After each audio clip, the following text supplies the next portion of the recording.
Sarah Martinez pressed her face against the cold window of the Greyhound bus as it rolled through the endless Texas countryside. The landscape stretched out like a brown canvas dotted with mesquite trees and the occasional windmill spinning lazily in the afternoon breeze. She clutched her worn duffel bag closer to her chest, feeling the weight of her entire life reduced to a few clothes, some photographs, and the last $47 to her name. At 26, Sarah felt like she had already lived 3 lifetimes of disappointment. The divorce papers in her bag were still warm from the courthouse, finalizing the end of a marriage that had been dying slowly for 2 years. Her ex-husband Marcus had made it clear that she was the problem. Too plain, too quiet, too boring. His exact words still echoed in her mind like a cruel song she couldn't stop humming. "Nobody wants me," she had whispered to herself that morning while packing her few belongings. Marcus had already moved in with his secretary, a blonde woman named Brittany who laughed too loudly and wore perfume that could be smelled from 3 rooms away. Sarah had caught them together 6 months ago, but it had taken her this long to find the courage to leave. The bus shuddered to a stop in the small town of Cedar Falls, Texas. Population 2,847, according to the faded sign that welcomed visitors to what looked like a town that time had forgotten. Sarah gathered her bag and stepped off the bus into the sweltering heat. The bus driver, a kind older man with tired eyes, handed her bag down from the storage compartment. "You sure this is your stop, miss?" he asked, looking around at the nearly empty Main Street. "Ain't much here except cattle and tumbleweeds." Sarah nodded, though uncertainty crawled up her spine like a spider. Her Aunt Helen had left her a small house in this town, the only inheritance from a woman she had met only once as a child. It wasn't much, but it was hers, and right now that meant everything. The bus pulled away in a cloud of diesel smoke, leaving Sarah standing alone on the cracked sidewalk with her duffel bag and a piece of paper with an address scrawled in her aunt's shaky handwriting. 412 Maple Street. She looked around at the storefronts, most of which had for lease signs hanging in dusty windows.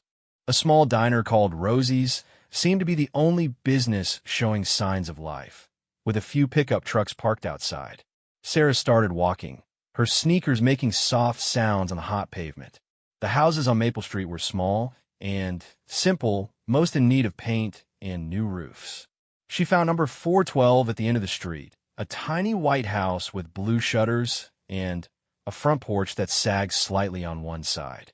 The yard was overgrown with native grass and wildflowers, and a rusty mailbox leaned at an angle like it was taking a bow. She fumbled with the key that the lawyer had sent her, and after a few tries, the front door opened with a creak. The house smelled like lavender and old books, and dust particles danced in the late afternoon sunlight streaming through the windows. It was small but clean, with hardwood floors and walls painted a soft yellow. Her Aunt Helen had clearly taken care of the place, even in her final years. Sarah set her bag down and walked through the tiny living room, past a kitchen with vintage appliances, and into a bedroom just big enough for a single bed and a dresser. It was perfect, she thought, small enough that she couldn't feel lost in it, simple enough that she could afford to keep it. That evening, as the sun began to set, Sarah walked to Rosie's diner. Her stomach had been rumbling for hours, and she needed to find out what job opportunities might exist in a town this small. The diner was warm and welcoming, with red vinyl booths and a long counter where a few local men sat drinking coffee and talking about cattle prices. "You must be Helen's niece," said a woman behind the counter. She was probably in her 50s, with graying brown hair and kind eyes. "I'm Rosie. Own this place. Helen talked about you sometimes." Sarah slid onto a bar stool and nodded. "Sarah Martinez. I just got into town today. Heard you inherited Helen's place. Good woman, your aunt. Kept to herself mostly, but she had a good heart." Rosie poured Sarah a cup of coffee without asking. "You planning to stay?" "I think so," Sarah said, wrapping her hands around the warm mug. "I need to find work, though. Is there anything around here?" Rosie leaned against the counter and studied Sarah's face. "Well, there's not much. Old Peterson needs help at the hardware store, but he can't pay much. The school might need a substitute teacher if you got any education. Oh, and she paused, glancing at the men at the end of the counter who were pretending not to listen. And what? Sarah asked. Well, there's Jake Reynolds. He's got that big ranch about 5 miles outside town. Biggest spread in 3 counties. He's been looking for someone to help with the books and maybe some cooking. Good pay from what I hear, but Rosie's voice trailed off. But what? One of the men at the counter chuckled. But nobody wants to work for Jake Reynolds. Man's got a reputation. Sarah's heart sank. What kind of reputation? He's difficult, Rosie said carefully. Lost his wife about 3 years ago, and he ain't been the same since. Keeps to himself, doesn't come to town much. Had 4 different housekeepers quit on him in the past year. Word is he's just plain ornery. And rich as sin, added the man at the counter. Inherited the ranch from his daddy, who inherited it from his daddy. Reynolds' family's been in cattle for 4 generations. Jake's got more money than he knows what to do with, but it ain't made him happy. Sarah ordered a simple dinner of meatloaf and mashed potatoes, listening as the conversation drifted to other topics. She thought about Jake Reynolds as she ate. A difficult, wealthy rancher who couldn't keep help. It sounded like a disaster waiting to happen, but it also sounded like steady work with good pay. And, right now, she couldn't afford to be picky. After dinner, she walked back to her aunt's house as the stars began to appear in the clear Texas sky.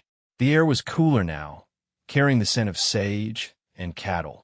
She sat on the front porch steps and looked up at the vast expanse of stars, more than she had ever seen in the city. Her phone buzzed with a text message from her sister Linda in Dallas. How's the middle of nowhere? Ready to come home yet? Sarah stared at the message for a long time before typing back. It's peaceful. I might stay. You're crazy. What are you going to do for work? For money? For a social life? Sarah didn't answer. She wasn't sure herself, but something about this place felt right. Maybe it was just the absence of Marcus and his constant criticism, or maybe it was the way the sky seemed bigger here, like there was more room to breathe. The next morning, Sarah woke up to the sound of roosters crowing somewhere in the distance. She made coffee with the vintage percolator she found in the kitchen and sat at the small table by the window, watching the sun rise over the open field behind her house. She had slept better than she had in months. After a breakfast of toast and jam, she decided to drive out to the Reynolds ranch. Helen's old truck was still in the garage, a faded blue Ford that started on the 3rd try. Sarah had learned to drive on a similar truck when she was 16, working summers on her uncle's farm in Oklahoma. The ranch was easy to find. A massive wooden sign at the entrance read, Reynolds Ranch, St. 1887, in bold black letters. A long dirt road led through pastures where black cattle grazed under the morning sun. The house appeared after about a mile, and Sarah's breath caught in her throat. It was beautiful. A large 2-story house, painted white, with a wraparound porch and tall windows. Several barns and outbuildings were scattered around the property, all well-maintained and obviously expensive. This wasn't just a ranch, it was an estate. Sarah parked near the front porch and sat in the truck for a moment, gathering her courage. Through the window, she could see a man sitting in a rocking chair, a large dog lying at his feet. Even from a distance, she could tell he was watching her with suspicion. She got out of the truck and walked toward the porch, her sneakers crunching on the gravel. The man stood up as she approached, and she got her first good look at Jake Reynolds. He was probably in his mid-30s, tall and lean, with the kind of build that came from physical work rather than gym memberships. His dark hair was a little too long and slightly messy, like he had run his fingers through it. His face was weathered from years in the sun, with lines around his blue eyes that could have come from squinting or smiling, though he definitely wasn't smiling now. He wore faded jeans, scuffed boots, and a blue work shirt with the sleeves rolled up. Everything about him screamed money, from the quality of his clothes to the expensive watch on his wrist, but he wore it all like he didn't care. "You lost?" he asked, his voice deep and slightly rough. The dog, a golden retriever mix, watched Sarah with friendly but cautious eyes. I'm Sarah Martinez, she said, stopping at the bottom of the porch steps. I heard you might need help with bookkeeping and housework. Jake studied her for a long moment, his blue eyes taking in her simple clothes and worn sneakers. You heard wrong, he said finally. I don't need help. Rosie at the diner said you've had 4 housekeepers quit in the past year. That's because people around here don't mind their own business. Jake sat back down in his rocking chair, clearly dismissing her. Thanks for coming by. Sarah felt the familiar sting of rejection, the same feeling she had gotten so used to with Marcus. But something inside her rebelled against walking away. Maybe it was desperation, or maybe it was the fact that she had nothing left to lose. I can cook, she said, staying where she was. And I have a business degree. I worked as a bookkeeper for 5 years before. She paused, not wanting to mention the divorce. Before I moved here. Jake looked at her again, this time with something that might have been interest. Why would you want to work way out here? This isn't exactly Dallas or Houston. Because I need the work, and apparently you need the help. Sarah crossed her arms. I'm not afraid of hard work, and I'm not easily scared off. The last woman quit after 2 days, Jake said. Said I was impossible to work for. Maybe she was just wrong for the job. Jake was quiet for a long moment, rocking slowly in his chair while the dog stretched and yawned. Finally, he stood up again. You ever worked on a ranch before? My uncle had a farm in Oklahoma. I spent summers there when I was younger. This isn't a farm. This is a working cattle ranch with over 3,000 head of cattle and 26 full-time employees. The bookkeeping alone would be full-time work for most people. Sarah felt a flutter of nervousness but kept her voice steady. Then, it's a good thing I'm not most people. Something that might have been a smile flickered across Jake's face before disappearing. The pay is $800 a week, plus room and board. You'd have your own apartment above the barn office, with a kitchen and bathroom. Work starts at 6 in the morning and ends when everything's done. Sometimes that's noon, sometimes it's midnight. That sounds fine. I'm not easy to work for, Jake warned. I like things done a certain way, and I don't have time to hold hands or explain things twice. I don't need my hand held. Jake stared at her for another long moment, and Sarah had the uncomfortable feeling that he could see right through her bravado to the scared, lonely woman underneath. But he nodded slowly. Be here Monday morning at 6. We'll try for a week and see how it goes.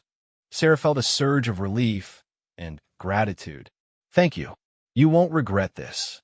I already regret it, Jake said, but there was no real harshness in his voice. Maggie will show you to the apartment tomorrow if you want to look at it. She runs the ranch kitchen. Sarah nodded and turned to go, then stopped. Mr. Reynolds? Why did you change your mind? Jake was already sitting back down, reaching to pet his dog. Because you didn't run away when I was rude to you. Around here, that counts for something. As Sarah drove back to town, she felt something she hadn't experienced in a long time. Hope. It was fragile and tentative like a small flame that could be blown out by the wrong wind, but it was there. She had a job, a place to live, and maybe, just maybe, a chance to start over.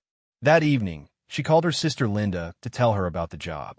You're going to work for some hermit rancher in the middle of nowhere. Linda's voice was full of disbelief. Sarah, this sounds like the beginning of a horror movie. It sounds like a paycheck, Sarah replied. And an apartment and a chance to figure out what I want to do with my life. What about Marcus? Have you talked to him since the divorce was finalized? Sarah's stomach tightened. No, and I don't plan to. That chapter is closed. But maybe if you came back to Dallas, got a makeover, join a gym. Linda, stop. Sarah's voice was firmer than she felt. I don't want to change myself to win back someone who never appreciated me in the first place. I'm done trying to be someone I'm not. After she hung up, Sarah sat on her front porch again, watching the stars appear one by one. She thought about Jake Reynolds and his warning that he was difficult to work for. She thought about the money he was offering, more than she had ever made in her life. But mostly, she thought about the way he had looked at her, like he was trying to solve a puzzle. She had spent so many years being told that she wasn't enough. Not pretty enough, not interesting enough, not anything enough. Maybe it was time to find out who she really was when she wasn't trying to be what someone else wanted. The next day, Sarah drove out to the ranch again to see the apartment. Maggie turned out to be a woman in her 60s with silver hair and a warm smile. She showed Sarah through the apartment, which was bigger and nicer than expected. It had a living room, bedroom, kitchen, and bathroom, all furnished simply but comfortably. Jake had this built for his ranch foreman, Maggie explained. But when Bill retired last year, Jake moved his office down here so he could be closer to the work. You'll be sharing the building with him, but you've got separate entrances, and he mostly keeps to himself. Sarah looked out the window at the view of rolling pastures and distant hills. It's beautiful. It is that, Maggie agreed.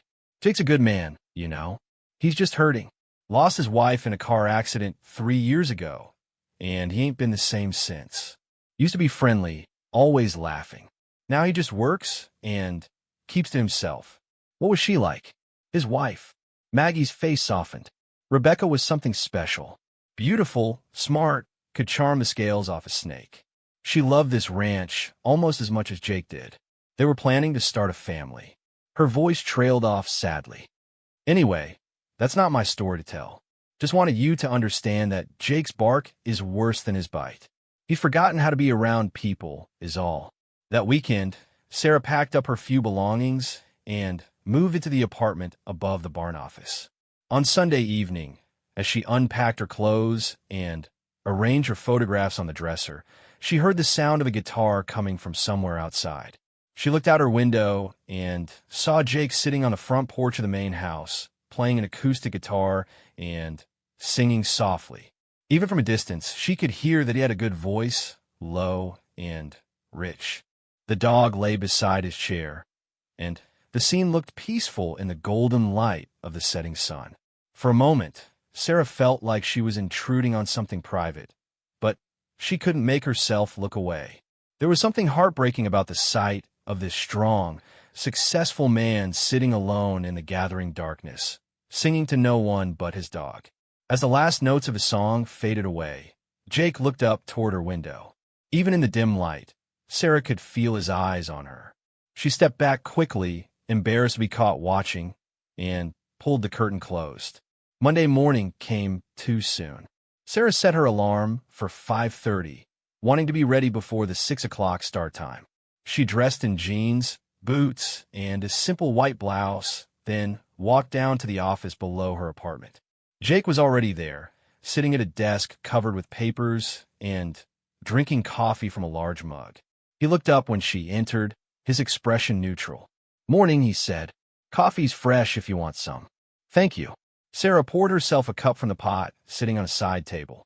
The coffee was strong and good, exactly what she needed to wake up properly. "Let me show you what needs doing," Jake said, standing up. He was even taller than she remembered, and in the small office, he seemed to take up most of the available space. For the next hour, Jake walked her through the ranch's bookkeeping system. It was more complex than anything she had worked on before, with multiple bank accounts, payroll for 26 employees, feed costs, veterinary bills, equipment maintenance, cattle sales, and dozens of other categories. Everything was done on computer, but Jake admitted he wasn't good with technology. "Rebecca used to handle most of this," he said quietly, staring at the computer screen. "She was better with numbers than I am. Since she died, I've been muddling through, but I know I'm missing things." Sarah studied the files he had shown her. "It's not that complicated once you understand the system. I can clean it up and set up some spreadsheets to make it easier to track everything." "That would be good." Jake grabbed his hat from a hook on the wall. "How about a check on the cattle in the north pasture? Think you can handle getting started on this?" "Absolutely." Jake paused at the door. "Sarah, thanks for not acting like I'm some kind of monster. The last woman who worked here acted like she was afraid I was going to bite her." "Why would I be afraid of you?" Jake shrugged. "Because I'm not good with people anymore. I know that. I've forgotten how to be social, I guess." After he left, Sarah sat down at the desk and began working her way through the files. The system was a mess, but not beyond repair. She could see where mistakes had been made, where entries had been duplicated or put in the wrong categories. It would take time to fix, but It was exactly the kind of work she was good at. Around 11, Maggie appeared with a plate of sandwiches and fresh lemonade. "Thought you might be getting hungry," she said, setting the food on the corner of the desk.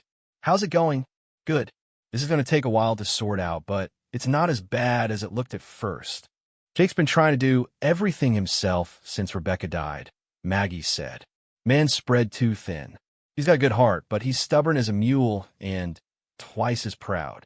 Sarah ate her lunch while continuing to work, making notes about what needed to be fixed and reorganized. She was deep in concentration when she heard voices outside. Through the window, she could see Jake talking to a man in an expensive suit who was standing next to a black Mercedes. "I don't care what the market price is," Jake was saying, his voice carrying clearly through the open window. "This ranch isn't for sale." "Mr. Reynolds, be reasonable," the other man said. "The offer I'm representing is more than generous. You could retire comfortably and never work another day in your life." "I don't want to retire. This land has been in my family for 4 generations. It's not going anywhere. But surely you can see that it's impractical for one man to run an operation this size alone, without your wife to help." The man's voice was oily and persistent. Jake's voice turned cold. "I think this conversation is over. Get off my land." Sarah watched as the man in the suit got back into his Mercedes and drove away, leaving a trail of dust behind him. Jake stood in the yard for a few minutes, staring after the car with his hands clenched into fists. When he came back to the office an hour later, his mood was darker than it had been that morning.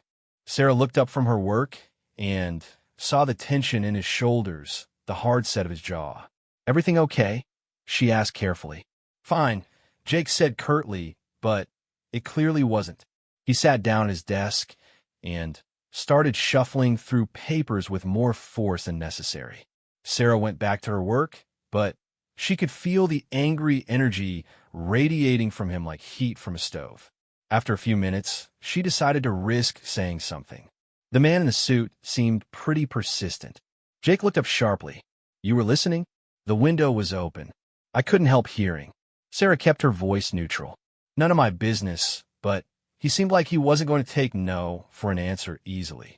Jake leaned back in his chair and rubbed his face with both hands. "Harold Mitchum. He's a real estate developer who's been trying to buy my land for 2 years. Wants to build a golf course and subdivision. Keeps raising his offer, thinking everyone has a price. But you're not interested." "Hell no. This ranch is my life. It's Rebecca's memory. It's 4 generations of my family's blood, sweat, and tears." Jake's voice was passionate now rather than angry. "My great-grandfather built this place from nothing. He came here with $100 and a dream, and he turned it into something special. I'm not going to be the Reynolds who throws it all away." Sarah nodded. "I understand. Family legacy means something. Does it?" Jake looked at her intently. "Seems like most people these days think everything's for sale if the price is right." "Not everything," Sarah said softly. "Some things are worth more than money." They worked in comfortable silence for the rest of the afternoon. As the day wound down, Jake showed Sarah the evening routine. She would be responsible for reconciling the daily receipts, updating the computer files, and preparing the next day's work schedule. "Maggie handles most of the cooking for the ranch hands," he explained. "But I eat my meals alone at the house. If you wanted to cook dinner sometimes as part of your job, that would be fine. But it's not required." Sarah sensed there was more to this offer than just business. "I enjoy cooking. It would be no trouble." "Good. I'll eat just about anything except fish." "Can't stand fish." As Sarah walked back to her apartment that evening, she felt a sense of accomplishment. The work was challenging but interesting, and Jake, despite his reputation for being difficult, had been polite and even approachable at times. She cooked a simple dinner of pasta and salad, then sat on the small balcony outside her apartment to eat. From here, she could see most of the ranch spread out below her. Cattle moved slowly across the pastures like dark clouds casting shadows on the grass. The sun was setting behind the hills, painting the sky in shades of orange and pink. This was so different from her life with Marcus in the city. There, she had felt invisible, just another face in the crowd. Here, under the vast Texas sky, she felt like she mattered, like she was part of something bigger than herself. Her phone buzzed with a text from Marcus. Heard from Linda that you're working on some ranch in Texas. This is ridiculous. Sarah, come home so we can talk. Sarah stared at the message for a long time. 6 months ago, she would have been on the next bus back to Dallas. Now, she deleted the message without responding and turned off her phone. She was exactly where she needed to be. 3 weeks into her job at the Reynolds Ranch, Sarah had settled into a rhythm that felt more natural than anything she had experienced in years. She woke each morning before sunrise, made coffee in her small kitchen, and was at her desk in the office by 6 sharp. Jake was always there before her, usually having already checked on the cattle or met with the ranch hand about the day's work. The bookkeeping system was slowly coming under control. Sarah had reorganized the filing system, created new spreadsheets to track expenses and income, and caught several errors that had been costing the ranch money. Jake had begun to rely on her judgment about financial decisions, asking her opinion on equipment purchases and feed contracts. What surprised Sarah most was how comfortable she felt around Jake. Despite Rosie's warnings about him being difficult, she found him to be direct but fair. He didn't waste words, but he wasn't unkind. When she made mistakes, he corrected them without making her feel stupid. When she did good work, he noticed and acknowledged it. The only time she saw flashes of the man Maggie had described was when Jake thought no one was watching. Sometimes Sarah would catch him staring off into the distance with an expression so sad it made her chest ache. Other times, she would hear him talking to his dog, Rex, in a voice that was gentle and warm, so different from his usual controlled tone. On a Wednesday morning in her 4th week, Sarah was working on the quarterly tax reports when she heard raised voices outside. Through the window, she saw Jake facing off with 3 men near the main barn. One of them was Harold Mitchum, the real estate developer, but the other 2 were strangers. "I told you before, Mitchum," Jake was saying, his voice carrying clearly across the yard. "This land isn't for sale at any price." "Mr. Reynolds, please be reasonable," Mitchum replied. "The county is planning to build a new highway right through this area. Property values are going to skyrocket. This is your chance to get out ahead of the development and make a fortune." "I don't want a fortune. I want my ranch."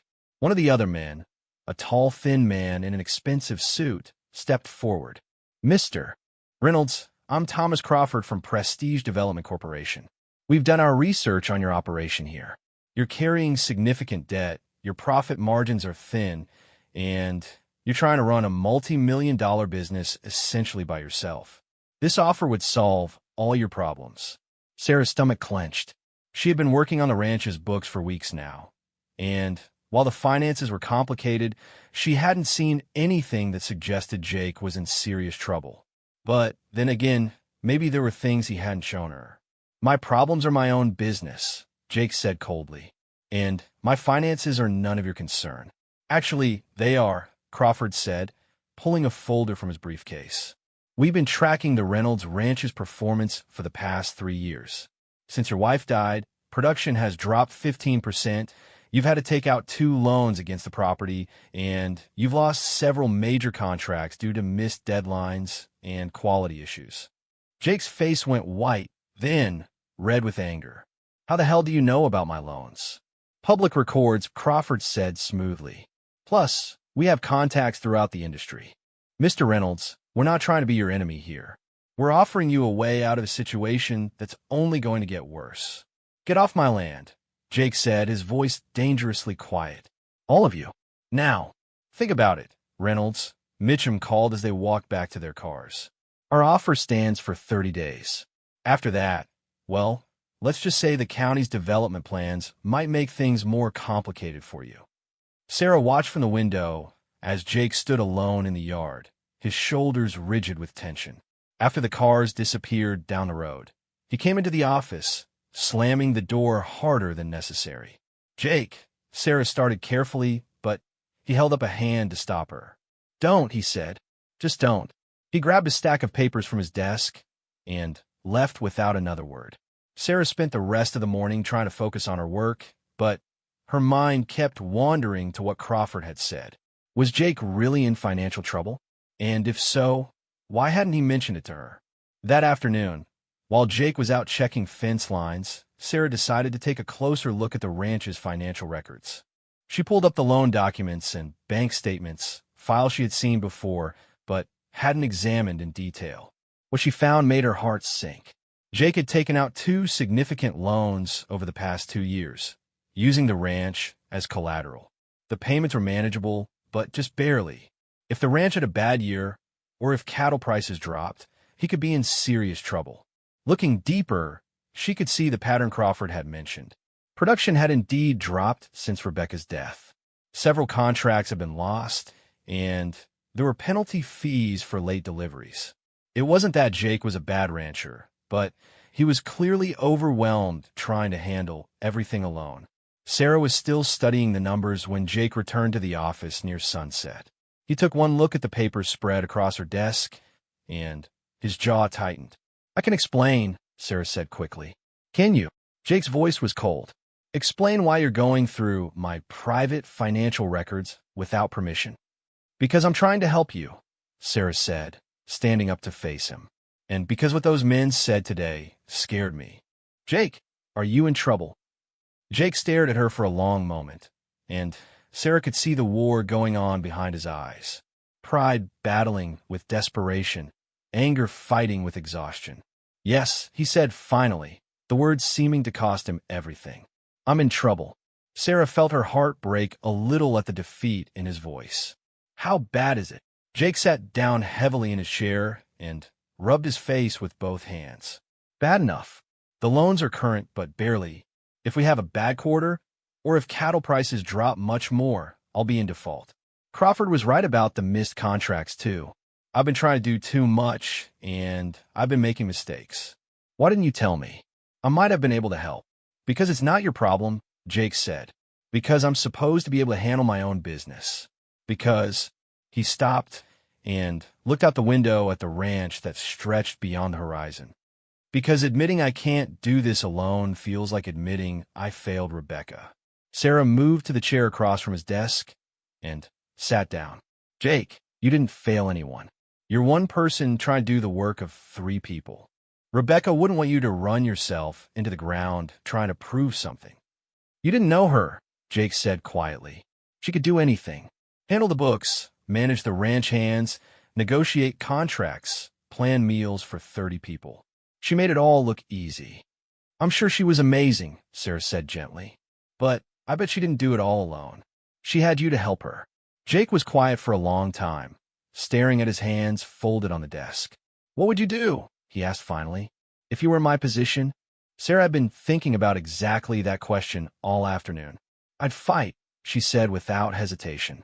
"I'd figure out how to make this place profitable again, and I'd tell Harold Mitchum and his friends to go to hell." Something that might have been a smile flickered across Jake's face. Easy to say, harder to do. Maybe, but not impossible. Sarah leaned forward. "Jake, I've been looking at these books for weeks now. Yes, you're in a tight spot, but it's not hopeless. You've got good land, good cattle, and a solid reputation. What you need is better organization and maybe some new revenue streams." "Such as?" Sarah had been thinking about this too. "Well, you've got beautiful pasture land that's not being used to its full potential. You could lease grazing rights to other ranchers. You got that old barn that's just sitting empty. You could convert it for events, weddings, corporate retreats. People from the city pay good money to experience ranch life." Jake looked skeptical. "You want me to turn my ranch into some kind of tourist attraction?" "Not a tourist attraction. A working ranch that also generates additional income." "Jake, you've got something here that money can't buy. Peace, beauty, authenticity. People are hungry for that. And what about the missed contracts? The production issues? We hire help, good help, pay them what they're worth, and give them clear responsibilities. You can't do everything yourself anymore." Jake stood up and walked to the window, looking out at the cattle grazing in the distance. "It will mean taking on more debt, more risk. Sometimes you have to spend money to make money," Sarah said. "But it will be calculated risk, not desperation. And What if it doesn't work? What if I lose everything anyway? Sarah joined him at the window. Then, at least you'll know you tried everything. That you didn't just give up and hand your family's legacy over to some developer who wants to pave it and put up golf courses. Jake turned to look at her, really look at her, for the first time since she had started working for him. Why do you care so much? This isn't your family, your legacy. Sarah felt heat rise in her cheeks. The honest answer was that somewhere over the past few weeks, Jake's fight had become her fight. His ranch had become the first place she had ever felt truly useful, truly valued. But she couldn't say that. Because it's the right thing to do, she said instead. Because bullies like Mitchum shouldn't win. Because some things are more important than money. Jake studied her face for a moment longer, then nodded slowly. Okay, let's say I'm willing to try your plan. Where do we start? Sarah felt a surge of excitement and terror. We start by making a real business plan. Not just numbers on a spreadsheet, but a complete strategy for the next 3 years. We figure out exactly what we need to spend, what we can realistically earn, and how to get from here to there. Sarah realized what she had said and felt her cheeks burn. I mean you. Your plan. No, Jake said quietly. I think you had it right the first time. They worked until nearly midnight that first night, Jake filling Sarah in on all the details of the ranch's operations that she hadn't known before. She learned about the breeding program, the seasonal patterns of cattle ranching, the complex relationships with suppliers and buyers. Jake knew every aspect of his business, but he had been trying to hold it all in his head instead of systematically organizing it. Over the next week, they developed a comprehensive plan. Sarah researched the market for agritourism, wedding venues, and corporate retreats. She found that several ranches in Texas were successfully supplementing their income with these services, some earning as much from events as they did from cattle. Jake was skeptical at first, but as Sarah showed him the numbers, he began to see the potential. The old barn could be renovated into an event space for about $50,000. The guest house that hadn't been used since Jake's parents lived there could be updated to accommodate overnight visitors. They could offer ranch experiences, horseback riding, and authentic cowboy dinners. The key, Sarah explained, is that we're not changing what you do. We're just letting people pay to experience it. You're still a working rancher. You're just also running a business that shows people what real ranch life is like. The plan also called for hiring 2 additional full-time ranch hands and promoting one of the existing workers to assistant foreman. This would free Jake up to focus on the bigger picture instead of getting bogged down in daily tasks. It's going to cost money up front, Sarah admitted as they reviewed the final numbers. About $150,000 for the renovations, equipment, and new hires. But if the projections are right, we could be profitable within 18 months and completely out of debt within 3 years. Jake stared at the papers spread across the desk. And if the projections are wrong, then we're in the same place we are now, just with a little more debt. But, Jake, I've run these numbers every way I can think of. Even if we only achieve 60% of our projected bookings, we'd still break even. That Saturday, Jake took Sarah on a tour of the entire ranch, showing her the areas they were discussing for development. They rode horses through pastures where cattle grazed peacefully, past the old barn that could become an event space, and up to a hill that offered a spectacular view of the entire valley. This is beautiful, Sarah said, dismounting to get a better look at the view. People would pay just to see this. Jake dismounted too and stood beside her, following her gaze across the landscape. Rebecca loved this spot, he said quietly. We used to come up here on Sunday afternoons, just to sit and plan our future. Sarah could hear the pain in his voice, but also something else. Acceptance, maybe, or the beginning of it. What would she think of the plan? Sarah asked gently. Jake was quiet for a long time. She'd probably think I was an idiot for waiting this long to ask for help, he said finally. She was always telling me I was too stubborn for my own good. Smart woman. She was. Jake turned to look at Sarah. She would have liked you, I think. She always said I needed someone who wasn't afraid to tell me when I was being stupid. Sarah felt a warm flutter in her chest at the compliment, but pushed it down. This was about business, about saving the ranch. Nothing more. They spent the rest of the day going through the practical details of the plan. Jake showed her where they could build a parking area for events, how they could modify the barn's layout, which pastures would be best for offering horseback rides to guests. By the time they returned to the ranch house that evening, Sarah felt exhausted, but energized. For the first time in weeks, Jake seemed genuinely hopeful about the future. "Sarah," he said as they unsaddled their horses, "I need to ask you something." "What?" "If we do this, if we move forward with the plan, I'm going to need a partner.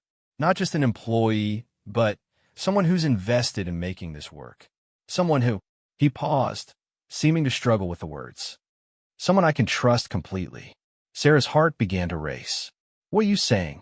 "I'm saying I want to offer you a partnership in the ranch. 25% ownership in exchange for managing the new business ventures and continuing to handle the books. Full partnership with a share of the profits and a say in major decisions." Sarah stared at him, hardly able to believe what she was hearing. "Jake, that's incredibly generous, but I can't accept something like that. I haven't done anything to earn—" "You've done everything," Jake interrupted. "You've given me hope again. You've shown me a way to save my family's legacy. And more than that," he stopped and looked away. "More than that, you've reminded me that I don't have to carry everything alone." Sarah felt tears prick her eyes. 3 months ago, she had been a woman nobody wanted, sitting on a bus to nowhere with $47 and a broken heart. Now, a successful, intelligent, wealthy man was offering her a partnership in something that mattered more to him than anything else in the world. "I need to think about it," she said finally. "Of course. Take all the time you need." That night, Sarah sat on her small balcony looking out at the stars and thinking about Jake's offer. It was more than she had ever dreamed of, but it was also terrifying. Accepting would mean committing to this place, this life, this man's dream. It would mean believing in herself in a way she never had before. Her phone buzzed with another text from Marcus. "Sarah, this is ridiculous. You're wasting your life in the middle of nowhere. Come home, and we can work things out." Sarah stared at the message for a long time, then typed back, "I am home." She deleted Marcus's number from her phone and turned it off. The next morning, Sarah found Jake in the barn, grooming one of the horses. He looked up when she entered, and she could see the question in his eyes. "I accept," she said simply. Jake's face broke into the first real smile she had seen from him since she had started working at the ranch. "Really? Really? But I have one condition." "What's that?" "We do this right. No cutting corners, no half measures. If we're going to save this ranch, we're going to do it properly." Jake held out his hand to shake on it. "Partners." Sarah took his hand, feeling the calluses from years of hard work, the strength that came from a life lived outdoors. "Partners." As they shook hands, Sarah felt something shift between them. It was subtle, like the change in the air before a storm, but unmistakable. They were no longer just employer and employee. They were two people who had chosen to trust each other, to fight together for something that mattered. The first step in their plan was to secure the additional funding they would need. Jake had been reluctant to take on more debt, but Sarah convinced him that this was an investment, not just borrowing. They spent a week preparing a presentation for the bank, complete with detailed financial projections, market research, and architectural plans for the renovations. The meeting with the bank president went better than expected. Jake's reputation in the community was strong, despite his recent struggles, and the business plan Sarah had prepared was thorough and convincing. They were approved for a loan that would cover all their projected expenses with room to spare. "Congratulations, Mr. Reynolds," the bank president said as they signed the paperwork. "This is exactly the kind of innovative thinking our agricultural community needs." As they walked out of the bank, Jake was quiet. Sarah could see the tension in his shoulders, the weight of the new responsibility they had just taken on. "Second thoughts?" she asked gently. "Terrified thoughts," Jake admitted. "But good terrified, if that makes sense. Like standing at the edge of a cliff, knowing you can either fall or fly." "We're going to fly," Sarah said with more confidence than she felt. The next few weeks were a whirlwind of activity. They hired contractors to begin renovating the barn, started interviewing candidates for the new ranch hand positions, and began marketing their services to event planners in Dallas and Houston. Sarah threw herself into the work with an energy she hadn't felt in years. She researched wedding trends, studied successful agritourism operations, and taught herself about permits and insurance requirements. Every day brought new challenges, but also new possibilities. Jake seemed to come alive, too. With Sarah handling more of the administrative work, he was free to focus on what he did best, managing the cattle operation and working with his hands. Sarah often caught him whistling while he worked, something Maggie said she hadn't heard in years. "You've been good for him," Maggie told Sarah one afternoon as they planned menus for the ranch's first corporate retreat. "I was beginning to think he'd forgotten how to be happy." "He's been good for me too," Sarah admitted. "I've never felt so useful, so valued." Maggie studied her with shrewd eyes. "That's not all he's been for you, is it?" Sarah felt her cheeks burn. "I don't know what you mean. Honey, I've been watching people fall in love for 65 years. I know the signs." Sarah's heart raced. "Maggie, Jake, and our business partners. Nothing more." "If you say so," Maggie said with a knowing smile. "But you might want to tell your face that." That evening, Sarah looked at herself in the bathroom mirror, trying to see what Maggie had seen. Her cheeks had color in them that had nothing to do with makeup. Her eyes were bright and alive in a way they hadn't been in years. She looked like a woman who had found her purpose. But was it the ranch that had brought her back to life, or was it Jake? The answer scared her because she was beginning to suspect it was both. And that was dangerous territory for a woman who had sworn off love after her divorce, especially when the man in question was still mourning his dead wife. 6 months after their partnership began, the Reynolds Ranch was transformed. The old barn had been converted into a stunning event space with exposed beams, string lights, and floor-to-ceiling windows that showcased the rolling hills beyond. The guest house sparkled with fresh paint and new furnishings, ready to welcome their first overnight visitors. Sarah stood in the barn on a Friday afternoon, checking last-minute details for their first wedding. Tomorrow, a young couple from Dallas would exchange vows in front of 100 guests, with the Texas sunset as their backdrop. It was exactly the kind of authentic, rustic elegance that city people paid premium prices to experience. "Nervous?" Jake asked, appearing in the doorway with Rex at his heels. "Terrified," Sarah admitted. "What if something goes wrong? What if they hate it? What if Sarah?" Jake's voice was gentle but firm. "Stop. You've planned this down to the last detail. The flowers are perfect, the catering is handled, and the weather forecast is clear skies. It's going to be beautiful." Sarah nodded, taking a deep breath. Over the past 6 months, Jake had become her anchor when anxiety threatened to overwhelm her, just as she had become his voice of reason when his stubborn streak tried to derail their progress. They had fallen into an easy partnership that extended beyond business. They ate dinner together most evenings, either at the main house or in Sarah's apartment. They took long walks around the ranch, discussing everything from cattle prices to books they had read. Jake had even started playing his guitar again in the evenings, sometimes with Sarah sitting on the porch steps listening. What scared Sarah most was how natural it all felt. How right. The wedding the next day was a complete success. The bride cried when she saw the decorated barn. The groom's family raved about the authentic cowboy dinner Maggie had prepared, and the photographer spent an hour taking pictures of the sunset over the hills.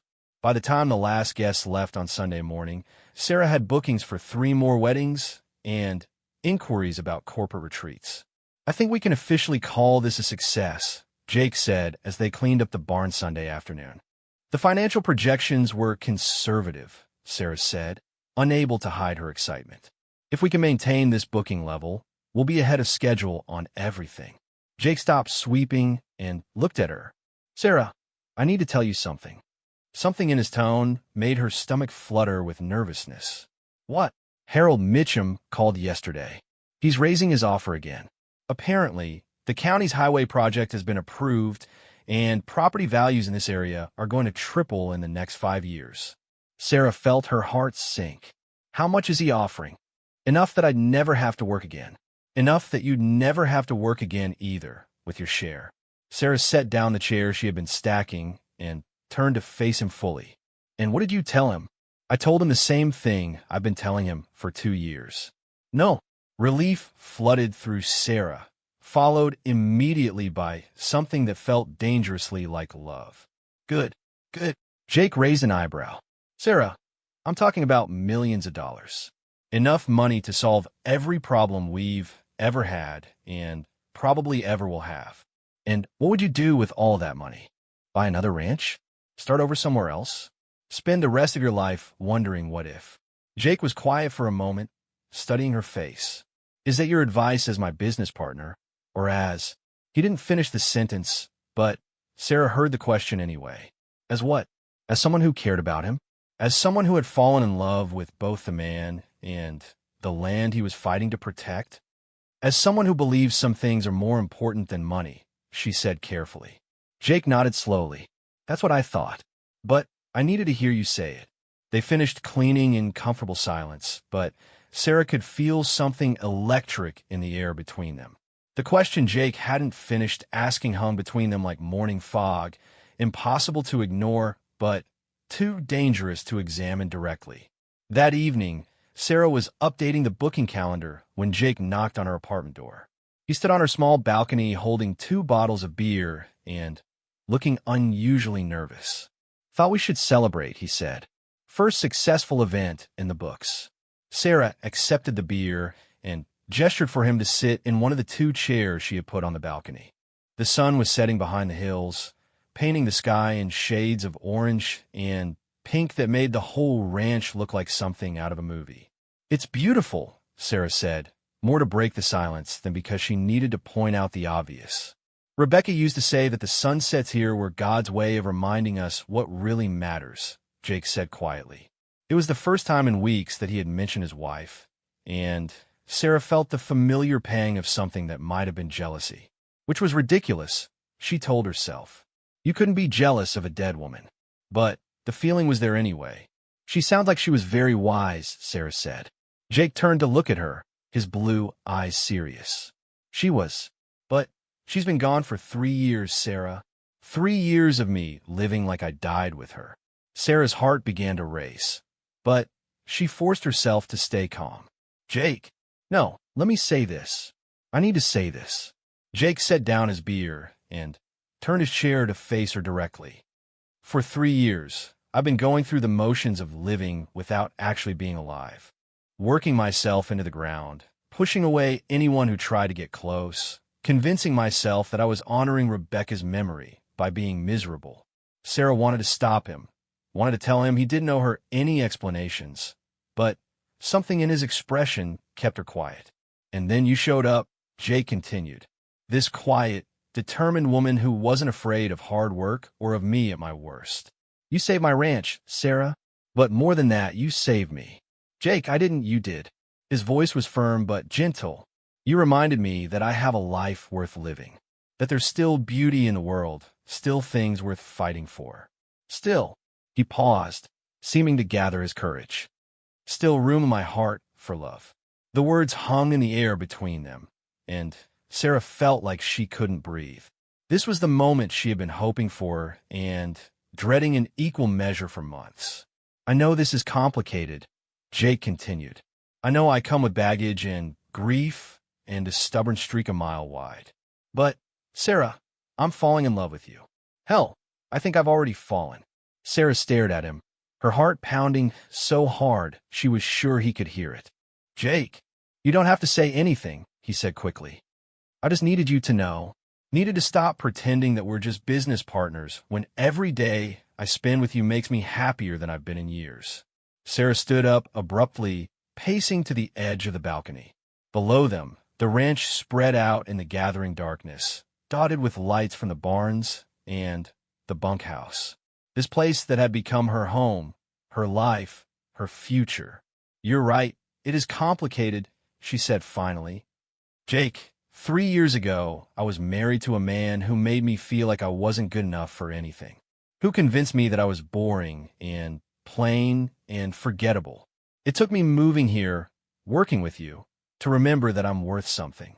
She turned back to face him. "And now you're telling me you love me, and I want to believe it, but I'm terrified that this is all some kind of rebound. That you're just grateful for what I've done for the ranch. Jake stood up and moved toward her, stopping just close enough that she could see the sincerity in his eyes. Sarah, what you did for the ranch is business. What you did for me is personal. You didn't just save my land, you saved my life. You made me remember who I am when I'm not drowning in grief. But what about Rebecca? How can you say you love me when you're still mourning your wife? Jake was quiet for a long moment. Rebecca will always be part of me, he said finally. She was my first love, the mother of the children we never got to have, the partner I thought I'd grow old with. But she's gone, Sarah, and I finally understand that living the rest of my life as a monument to grief isn't what she would have wanted for me. He reached out slowly and took Sarah's hands in his. I'm not trying to replace Rebecca. I couldn't if I wanted to. But I'm also not going to let fear of betraying her memory keep me from having a future with you. Sarah looked down at their joined hands, his calloused and strong from years of ranch work, her softer but capable. Jake, what if this doesn't work? What if we try and fail and ruin everything we've built together? Then we'll deal with it like adults, Jake said simply. But, Sarah, what if it does work? What if we're lucky enough to get a second chance at happiness? Sarah felt tears prick her eyes. I am scared. So am I. Jake's voice was soft. But I'm more scared of spending the rest of my life wondering what if. Sarah looked up into his face, seeing the vulnerability there, the hope mixed with fear. This man who was strong enough to run a multi-million-dollar ranch, but honest enough to admit when he was terrified. I love you too, she whispered. Jake's face broke into a smile that transformed his entire expression. Really, I've been falling in love with you for months, but I was too afraid to admit it, even to myself. Jake cupped her face in his hands, his thumbs brushing away tears she didn't realize she was crying. Sarah Martinez, would it be all right if I kissed you? Instead of answering, Sarah stood on her toes and kissed him first. It was soft and tentative at first, then deeper as 3 years of loneliness and 6 months of growing connection poured into the moment. When they finally broke apart, both were breathing hard. Well, Jake said, resting his forehead against hers. That was worth waiting for. Sarah laughed, feeling lighter than she had in years. What happens now? Now we take it one day at a time, Jake said. We run our ranch, we build our business, and we see where this goes. Our ranch. Jake smiled. It's been our ranch since the day you agreed to be my partner, Sarah. I just forgot to make it official. Over the next few weeks, their relationship evolved naturally from partnership to something deeper. They were careful not to rush, both aware that they were building something that needed a solid foundation. Jake moved slowly, always giving Sarah space to process her feelings, never pushing for more than she was ready to give. Sarah found herself blooming under Jake's patient attention. He noticed when she tried a new hairstyle, complimented her cooking, asked her opinion on everything from cattle breeding to which songs to play on his guitar. After years of feeling invisible with Marcus, Jake's focused attention was like sunshine after a long winter. Their first real date was a picnic on the hill where they had planned the ranch's future months earlier. Jake packed sandwiches and cold beer, and they spent the afternoon talking about everything except business. Sarah learned that Jake had wanted to be a veterinarian when he was young, that he still read voraciously despite his busy schedule, that he had traveled to 5 countries before settling down to run the ranch. What about you? Jake asked as they watched the sunset. What did you want to be when you grew up? Sarah thought about it. Happy, she said finally. I just wanted to be happy and useful and loved. And are you? Happy, I mean. Sarah looked out over the ranch, at the cattle grazing peacefully in the distance, at the renovated barn where they would host another wedding next weekend, at the man beside her who had somehow made her feel like the most important person in the world. Yes, she said, I really am. The ranch's event business continued to grow throughout the summer. They hosted weddings, corporate retreats, family reunions, and anniversary parties. Sarah developed a reputation for attention to detail and creative problem-solving, while Jake charmed guests with his authentic cowboy knowledge and easy humor. By fall, they were booked solid through the following year and had a waiting list for prime dates. The financial turnaround was even more dramatic than Sarah had projected. They had paid off one of Jake's loans entirely and were ahead of schedule on the other. But more important than the financial success was the transformation in Jake himself. The man who had been barely speaking to his neighbors 6 months earlier was now actively involved in the local Ranchers Association. He smiled easily, laughed often, and had regained the natural leadership qualities that had made him successful in the first place. "You've got your confidence back," Maggie observed one evening as Sarah helped her plan the menu for an upcoming retreat. "It feels good," Sarah admitted. "Like I'm finally becoming the person I was meant to be." "Jake's got his confidence back, too," Maggie said with a meaningful look. "Man's been walking around here like he won the lottery." Sarah blushed. "Maggie, oh, don't give me that. Everyone on this ranch knows you two are crazy about each other. Question is, when are you going to make it official?" The question had been on Sarah's mind, too. She and Jake had been together for 4 months now, taking things slow but steadily growing closer. They spent most evenings together, either at the main house or in her apartment. Jake had started keeping clothes in her dresser, and she had a toothbrush in his bathroom. They were living like a couple in everything but name. The unofficial nature of their relationship didn't bother Sarah exactly, but she was beginning to wonder what Jake was waiting for. Was he still not ready to fully commit? Was he comparing her to Rebecca and finding her lacking? Her insecurities came to a head on a Saturday evening in November. They had just finished hosting a successful anniversary party, and Sarah was feeling proud of how smoothly everything had gone. But when she went looking for Jake to celebrate their success, she found him standing in his bedroom, staring at a photograph on his dresser. It was a wedding photo of Jake and Rebecca, both young and radiant with love. Rebecca was beautiful in the way that seemed effortless, with long blonde hair and a smile that could light up a room. Sarah felt her stomach sink as she watched Jake's face, seeing the expression of loss and longing that she hadn't seen in months. "Jake," she said softly. He turned, and Sarah saw him quickly wipe his eyes.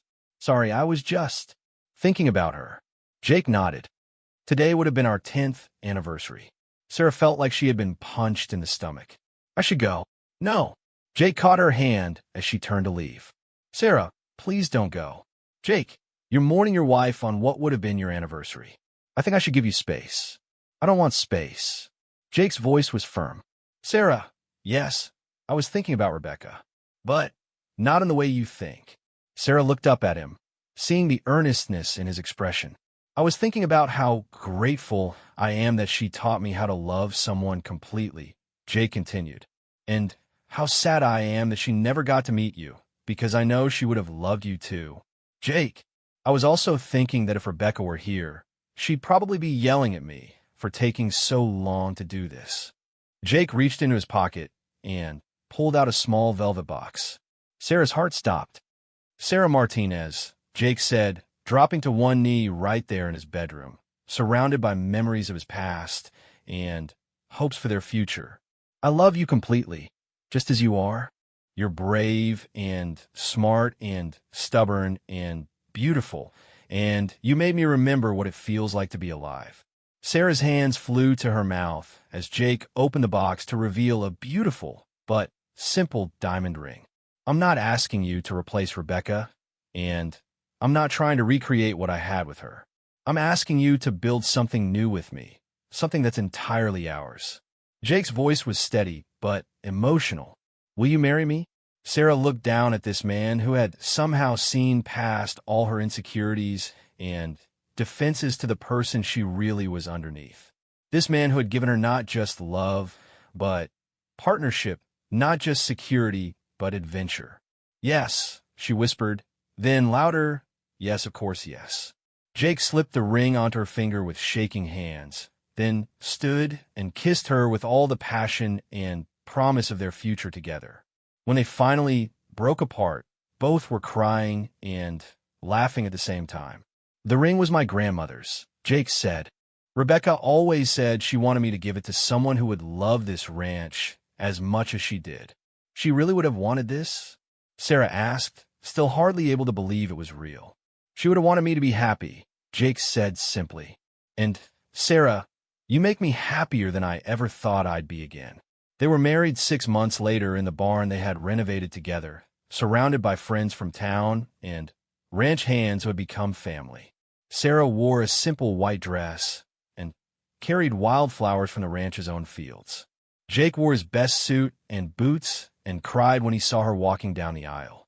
Rosie catered the reception, Maggie made the cake, and Jake's guitar provided the music for their first dance. As they swayed together under the string lights, Sarah thought about the journey that had brought her here. A year and a half ago, she had been a woman nobody wanted, sitting on a bus to nowhere with a broken heart and $47.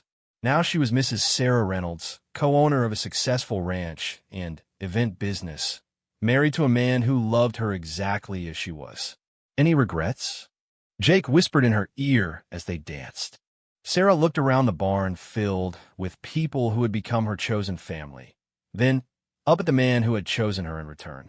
Through the open doors, she could see the ranch stretching out under the star-filled Texas sky. Beautiful and peaceful, and there's not a single one, she said. As the music played and the stars came out, Sarah finally understood what it meant to be home.